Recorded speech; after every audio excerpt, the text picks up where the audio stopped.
বেটা তুই বন্ধু মানুষ, তুই যে আমার তো 200 টাকা নিছোস, এটাই তো তোর লেগে লজ্জার বিষয়। বেটা টাকা পয়সার সামনে লজ্জা থাকে? তা তো বড় কিছু না। না বেটা হাফ পার্সেন্ট আরে হলো main। 200 কিন্তু লয়ে যাবো। বুঝেন নাই? ভাই কদ্দুর কোনছেন? দেন এদিক দেন। এই যে ভাই আপনার এই লোক পিসির কামাইতে টাকা না 40,000 বেচে 43,000 গোনা দালন।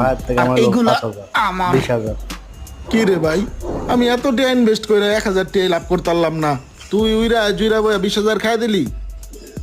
ভাই কত হয় বুঝেন নাই? আর এই বন্ধু বান্ধব এই দেন 200 টাকা দিছে, এটি দিয়ে জীবন চলে, পেট চলে। এর লিগে ধান্দা ফিকির টুকটাক করতে হয়, বুঝছেন ভাই? এই 200 টাকা জীবন আপনারা চলে, এই এতক্ষণ লেগে দেখছিলেন ধান্দাবাজি করতে হয়। দুর্দান্ত মাঝে একটি মাঝে। ফানি সামাজিক ও এরকম বাস্তবমুখী বন্ধু একটি থাকা ভিডিও। থাকাটাই ভালো। দেখলেনই তো বন্ধুর উপকার বন্ধু করছে, বন্ধুকে লাগার কিভাবে ক্ষতি সহযোগিতা করে এবং কেন করে। আর এই ব্যবসায়ী ভাইটার কথা ভাবুন, তার অবস্থা তো পুরাই নাজেহাল। দেখা হচ্ছে পরের কোনো ভিডিওতে। ভিডিওটি ভালো লাগলে শেয়ার করে দিবেন।